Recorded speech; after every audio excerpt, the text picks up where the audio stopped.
Donald Trump rallies rocked by illegal immigration activists this week. They hate his plan to build a wall and send illegals back. And soon they'll have Pope Francis on their side when he comes to America next week. He wants us to open our doors to more immigrants. So who's got it right, the Donald or the Pope? Hi, everyone. I'm Eric Bolling. Welcome to Cashin.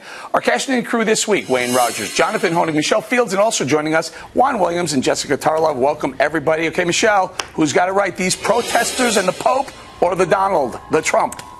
I'm going to go with the Donald. Look, we need to secure our border, not just for national security issues, but also for fiscal reasons. You know, Democrats and leaders around the world are criticizing America, saying that we're not generous, that we're not accepting as many migrants as we should. But look, if you look at the world population, the U.S. houses 5% of the world population, yet we accept 20% of all migrants worldwide. I think that's pretty generous. And, you know, we're in debt. Our welfare system is completely strained. We can't afford to continue to let tons of people in. All right, let's take it to John. John, do you disagree with Michelle? I do strongly. I mean, actually, I disagree with Michelle and the Pope and Donald Trump, Eric. You know, the Pope wants to deport immigrants.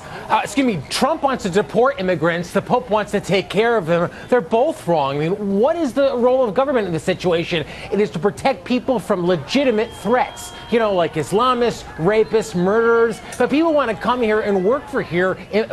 Immigrants, refugees. They're not and threats. What about values. People of ISIS who are going to try to get across the border? What about the threat of national security to America by just allowing people in? John, that to me is an issue. Michelle, we talked about it last week. As long as we don't destroy militant Islam, then everyone's a threat. And to your point about immigrants being a fiscal strain on this country, that's why they should get no payments, no free housing, just as the immigrants of the late 1800s didn't come here for the freebies either. Now, what we did, the way we did this is we're going to talk anti-immigration, let's call it that way, anti-illegal immigration, let's do it right. Then John came with the pro-illegal immigration. Jessica, where are you on this? Well, I'm somewhere in the middle, which is a nice place to be. And I think it's really bad karma, by the way, to agree with Donald Trump over the Pope. I just want to put that out there, not as a religious person, but just generally speaking. What I would add is there's a way to also get money out of these people. We know that if we make them citizens, they will start paying taxes across the board. You're going to make billions of dollars this way. Donald Trump's plan is going to cost, Politico put it at $166 billion. We're also talking about inhumane treatment. We're talking about tearing apart families. We're talking about, you know, the fiscal strain of deportation and the rising cost of the entitlement state. Okay, fair enough. A full-bodied immigration plan does cost a lot of money, but Juan, you know what else costs a lot of money? Bringing in a bunch of illegal immigrants. They cost us a boatload of money in health care, in services, in food stamps, in welfare. I mean, we give them money. It's cost more than the $100 billion that Jessica cites. You know, this is so incredible to me because, in fact, we are ripping off the immigrants. They're the ones that pay taxes and get no. We're ripping off the immigrants?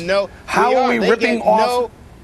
Well, let me talk. I mean, I'm just telling you, they don't qualify for any of our entitlement programs. Of course they do, Juan. We did this. We talked about it last week. They're getting food stamps. They're getting cash payments. They're getting a boatload of our money. They do not qualify for Social Security, for Medicare, Medicaid. No, yes, they do. They're on Medicaid. So I'm telling you. I'm going to bring it to Wayne. Wayne, let me just say to you, they add to our economic vitality as a nation. That's right. You look at the percentage of people who are Fortune 500 CEOs. You look at the inventors, they are the small businessman in America, and it's time to stop demonizing. Wayne, look at Alexander Hamilton. All right, let me. I think he's dead. Hold on. Show the full screen, guys. Here's the immigration picture, the legal immigration picture globally. Last year available, 2013, 990,000 legal immigrants came into America. Look at some of the other countries. Mexico likes to complain that we should be taking more. Only 54,000 in Mexico. Italy, the Pope, the Vatican is in Italy, 258,000. Wayne, we take a lot of legal immigrants in. My suggestion would be even increase that more. Just make them legal. Well, you've heard me say this a million times on this program. If you start off with the word illegal, in other words, you're saying illegal immigrants, you've got nowhere to go. If they're illegal, they're illegal. Drink. That's the end of the discussion. We're doing shots. We're going to be drunk at 11:30 in the morning. I'll have mine right now. Thank you. Okay, so go ahead, Michelle. You want to talk about this a little? We a million as it is legal immigrants. What about that? What about increasing legal immigration, double it or triple it legally? I am for, if someone wants to come here and work and be a productive member of society, I'm absolutely for that. I don't think anyone's against that. The problem is there are a lot of people who come here with bad intentions. Because we have a huge welfare state, they come here to try to take advantage of that. And let me just say, I respect the Pope. Hold on, I respect the Pope, but I disagree with him. And if that gives me bad karma, as Jessica says, it's not bad karma.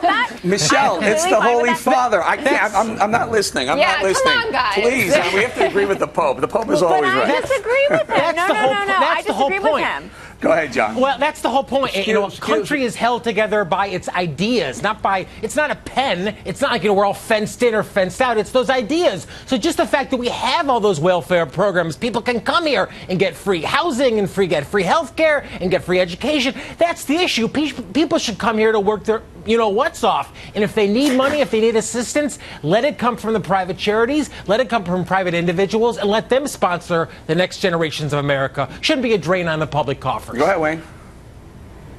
Well, I've heard all of this before. We've debated this all before in this program. I've never heard anyone on this program disagree with me about the use of the word illegal. When I say you're an illegal immigrant, everybody just gallops off in all directions and doesn't refute that. If they're illegal, they're illegal. That means not legal. But Wayne, what does that mean to you? I understand they made a mistake doing this in the first place. Everyone's accepted that, whether we call it illegal immigration, undocumented workers, or whatever. The question is, what do you do now with the 11 million people who are in this country, the vast majority of whom are working, many paying taxes, not committing crimes? That's a completely false narrative that they are more violent than the rest of the population. No, hold on.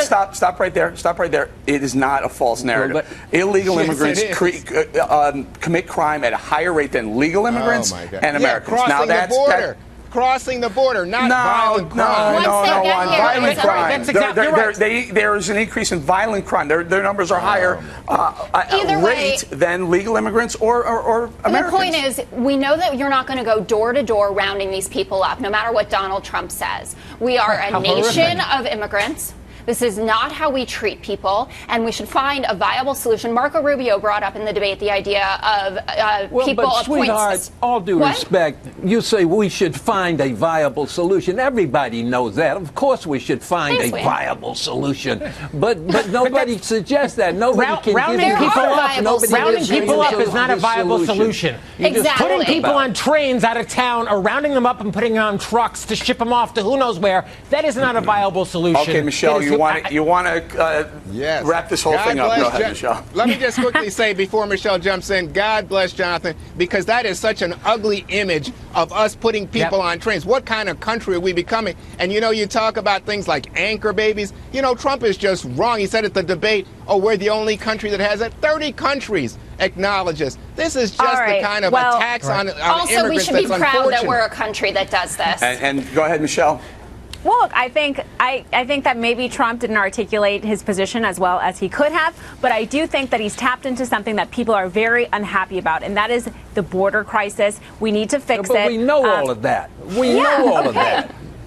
I mean, tell me something I don't know. But people are disagreeing with it. Give me some information I don't know. All right, I'll tell you something you may not know. View crew, we've been all over Facebook and Twitter. National trends week after week. Cashin in is one of the most talked about topics in America. Keep it up. Our collective voice is being heard from Dallas to Miami to Simi Valley to Fargo. Use hashtag WakeUpAmerica and hashtag Cashin in on every single social media content you post.